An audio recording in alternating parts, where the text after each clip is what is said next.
E aí, pessoal do Tanta, tudo bem com vocês? Hoje é quinta-feira e hoje é dia daquele programa que a gente prometeu sobre as 10 gerações de consoles de videogame.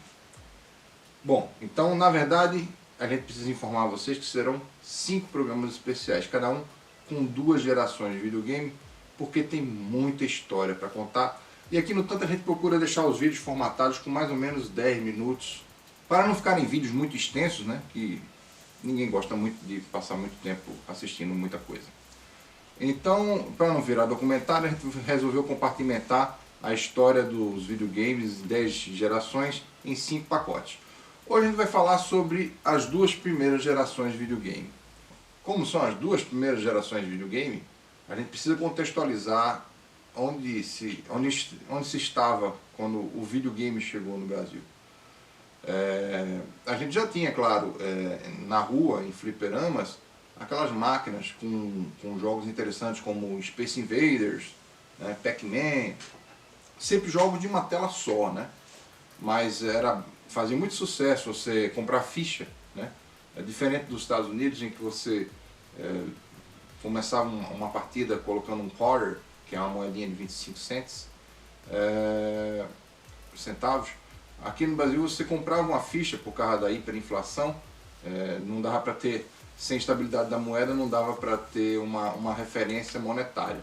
Então você comprava a ficha pelo valor que a ficha tivesse custando naquele mês, e você então, geralmente da Taito ou da Lismar, e você conseguia jogar fliperamas, que eram jogos eletrônicos encontrados em ambientes de rua, né?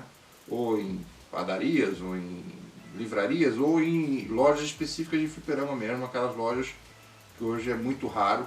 Hoje você vê lojas de versões eletrônicas em shopping, mas o fliperama mesmo, que é só um ambiente com vários gabinetes, como tem o Lords lá em São Paulo, é cada vez mais raro, infelizmente.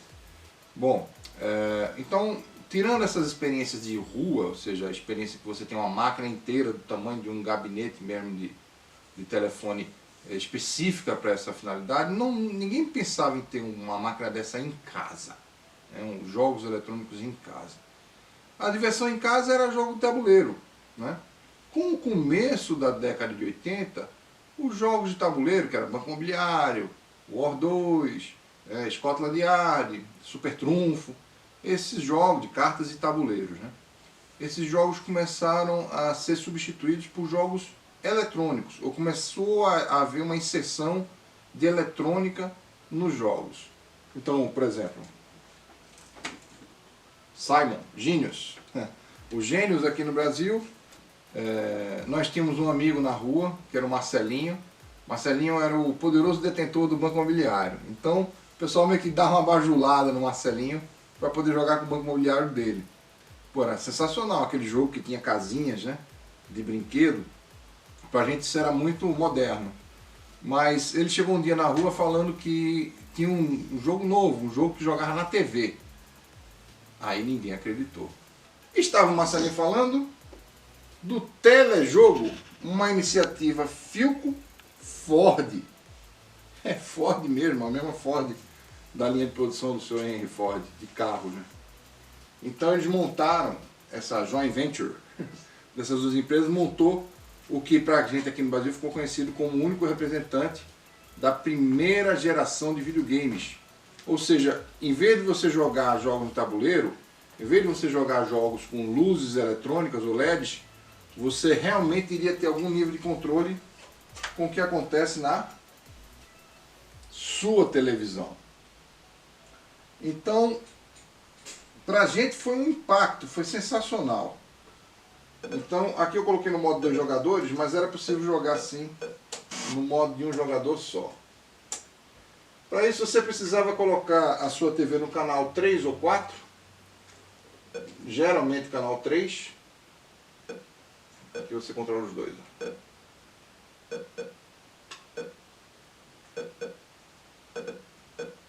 Cara, parece simples e bobo, mas isso é...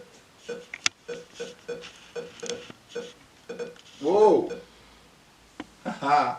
Isso é equivalente àquelas brincadeiras de ice hockey que você tem no fliperama, só que dentro de casa. Você tem dentro de casa um jogo que você joga na TV. Claro que os fliperamas da época, tipo Donkey Kong, Pac-Man, eram muito melhores do que isso. Mas o simples fato de você ter um jogo que você controla algo na TV fez realmente uma revolução aqui no Brasil. E aqui vocês vão notar, você tem que selecionar o canal 3 ou 4, geralmente 3, para poder jogar esse videogame na TV. Isso aí ficou muito comum. Inclusive existe até hoje um grupo de retro gamers chamado Canal 3. Esse pessoal do Canal 3 faz reuniões em São Paulo, no Rio de Janeiro, notadamente. Espero que se expanda logo para o resto do Brasil. Esse era o único representante de videogame que a gente tinha no Brasil. E ele era bastante limitado a 3 jogos que vinha com ele. O futebol, que era aquele que eu mostrei, tênis, que a diferença é que é só um contra o outro sem aqueles obstáculos no meio, e paredão, que era você sozinho controlando um único contra a parede. Logo esse modelo se esgotou e a Philco lançou o Telejogo 2 com 10 jogos, mas que não eram muito diferentes de você controlar uma barrinha com um único objeto de variável dentro do jogo. Então, como os jogos eram limitados nessa primeira geração, logo chegou a segunda geração de videogames com uma particularidade. Agora, na segunda geração de videogames, você tinha cartuchos.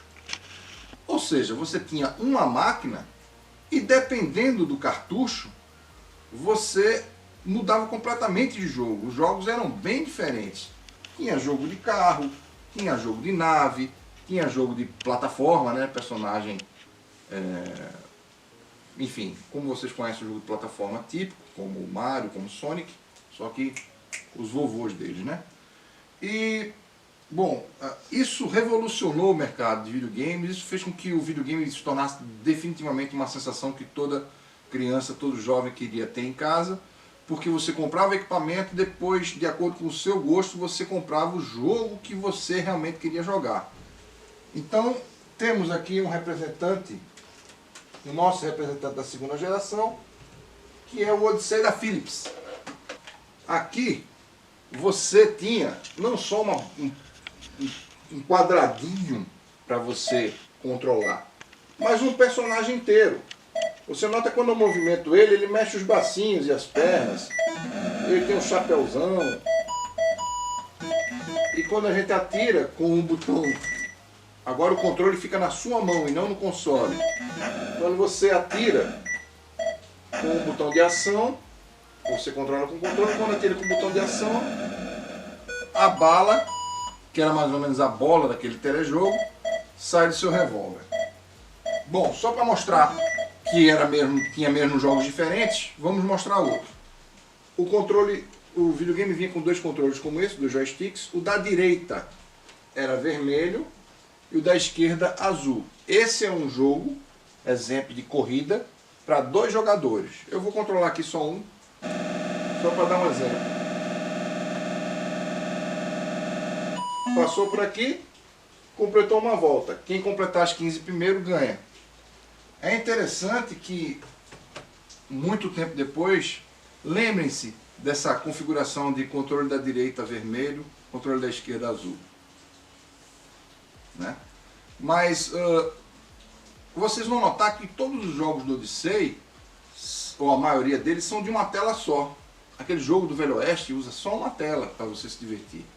Esse de carrinho de corrida também usa só uma tela. Isso também deixou o pessoal um pouco entediado depois de um tempo, porque as limitações de desenvolvimento de jogos para uma tela só fizeram com que as versões ficassem um pouco limitadas. Até que começou a surgir jogos diferentes, com mais de uma tela. Vamos mostrar?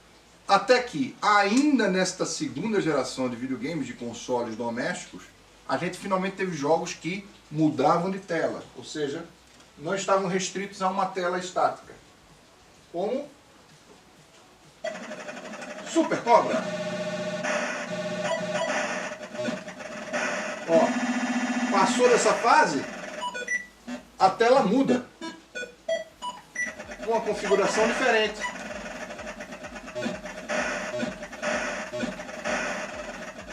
Égua. O problema desses programas de videogame é que eu fico querendo jogar ao invés de apresentar o programa. Então, pessoal, essa foi a segunda geração de videogames.